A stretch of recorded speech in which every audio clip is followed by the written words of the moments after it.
Hey guys, James with Torches and Tactical, and today we're doing a revisit on a light that we've already looked at before. So this is the Brinyte XP22, and the reason for the revisit is they've modified it, they've upgraded it, they've made some changes that are huge and instrumental in making this a much better tactical weapons mount light.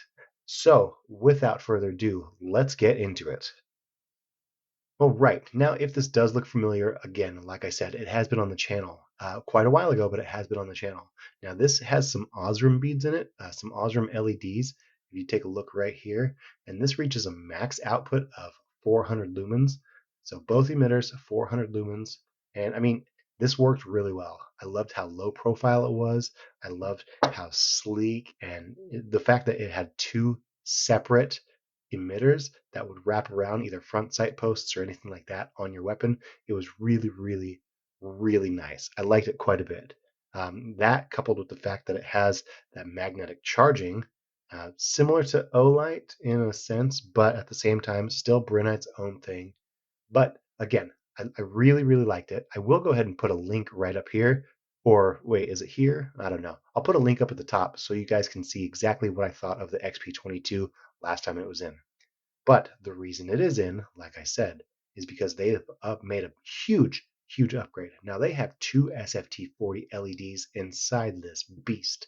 And I say beast because it went from 400 lumens in the old version to over 1300 lumens in the new XP22. Now, I mean, oh, there you go. See? Quite a bit brighter. Let's go ahead and shine these down here. Took a lot longer for my camera to focus on the fact that this was so much brighter. So I'm going to go over the details and the changes and everything, and just so you guys can see exactly how this one works. Then we're going to go outside and compare them. So let's start by looking inside the package. Now, as far as the box goes, it's identical. So here is the old one, and I mean, if you didn't know any better, you'd swear you're looking at the same box, and that's because they are literally the same box. I scanned both QR codes; they both go to the exact same place, and I mean, there's literally zero difference. When you open them, there's zero difference. So the only differences are, well, okay. So first off, here is the magnetic charging cord, and I already had the other one out, so I left this one wrapped up. But here's the magnetic charging cord. It does attach to the front here, and you do have, it looks almost like an imperfection, but there is a small battery indicator right here. So when you do plug this in, you'll know when it's charging and when it's full. So let's get that battery cord out of the way, that charging cord out of the way. And then you also have your value added card, and this is just going to have warranty information as far as Brinyte's thank you and everything, and if you ever need to, how to contact them. And you also have a very quick, very cool kind of pamphlet with other lights that they have. BT16, we have already reviewed that on the channel. XP22, oh, that's weird. It's kind of like we're going over that now. HCO1 has also been on the channel. HL18 and 16. Now those are really, really cool headlamps, and I would love to get those on the channel as well. But we'll flip it over. We have the AO2 Apollo, the AO1 Apollo, the E18 Theme, and the HL28. Now, I'm sorry, as well as the T28 Artemis Hunting Light and the T18. So I'd love to get those in as well because the Brinyte quality has been really, really top shelf. And finally, you do have a user manual. Now, again, like I said, this old one is rated at 400 lumens, and if we look at the top of this here, 1300 plus lumens in high and strobe. Yes, that's right. It's not just one mode for this light, but if you do a double press, it will go over to strobe, which we'll go over in a second. But with all the packaging out of the way and the old light out of the way, let's go ahead and focus on this. Now, again, externally, nothing has changed except for if you're looking at those emitters, you'll see a larger emitter capable of a lot more power. There we go. See those nice smooth reflectors? We'll come look down here. Now there is a post here, so it locks it inside your Picatinny rail, and it's real easy to attach this to your weapon. All you do is twist this thumb screw here, and then you have a spring-loaded guide here. That's going to let you open it up, slide it over your Picatinny rail. This will lock it in place so it doesn't back and forth, and then all you got to do is screw this back down.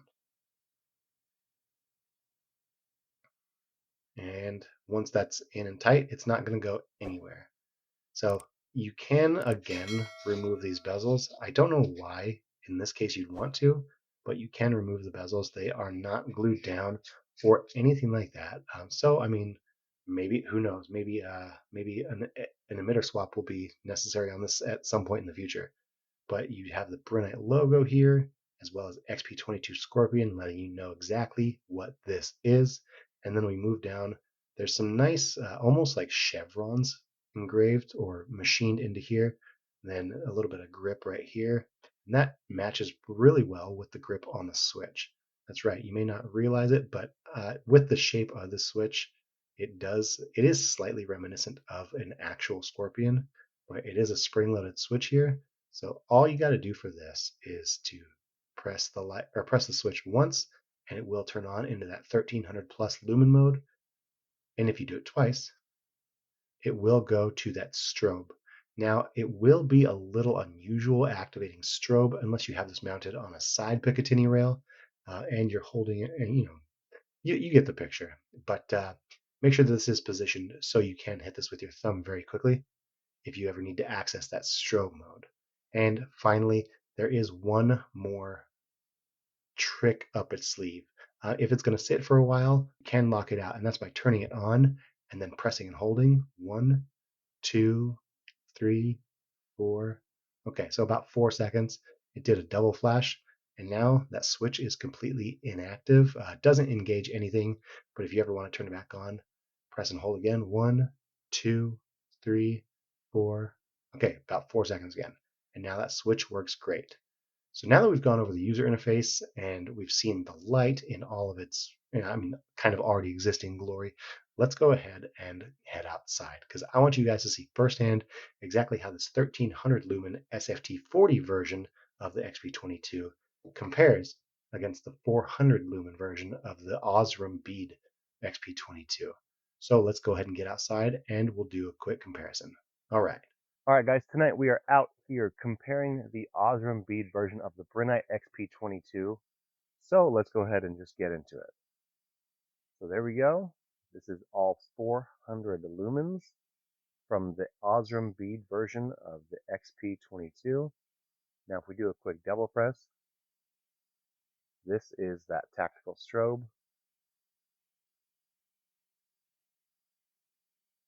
And to compare, we do have the SFT-40 version. So this is 1300 lumens.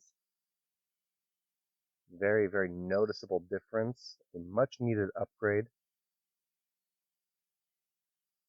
And we'll do a double press. This is the tactical strobe from the SFT-40 version of the Brinyte XP22. And one more time, we have the Osram version, 400 lumens. Still throws pretty decent. And the SFT-40 version, 1300 lumens. Definitely a marked improvement. All right, now let's get back inside. All right, guys, we're back with the XP22 Scorpion. Now, we did compare it to the old 400 lumen Osram version, and obviously there's a difference because this has over 3 times the amount of output, just as far as the lumen count is concerned.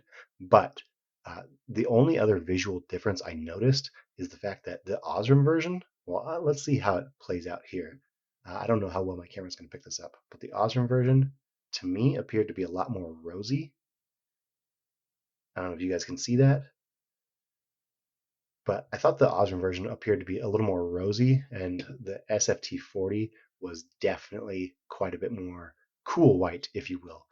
It's not a bad thing. It is a tactical light, and that cool white's going to help it cut through fog or anything else and really go the distance as far as throw is concerned. So other than that, I think the only other thing is the fact that with the Picatinny rail, being able to access that strobe may be a little difficult unless, like I said earlier, you're able to get this mounted on a side Picatinny rail. So while you're holding the stock, you can go ahead and do a quick double press with your thumb. And I have tested this in my previous video. I tested this on my other weapon, and I was able to quickly activate that double press for the strobe. But I know on some weapons it's not going to be as easy or even possible. So that's one thing you'll have to consider when you have the XP22 and you're trying it out for yourself.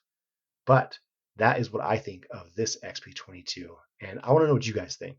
So do you guys think that XP22 in the Osram bead version is a little bit more rosy? Do you think that it's worth getting a new model with the SFT-40s for that extra light output? Does that extra light output even make a difference? You guys tell me.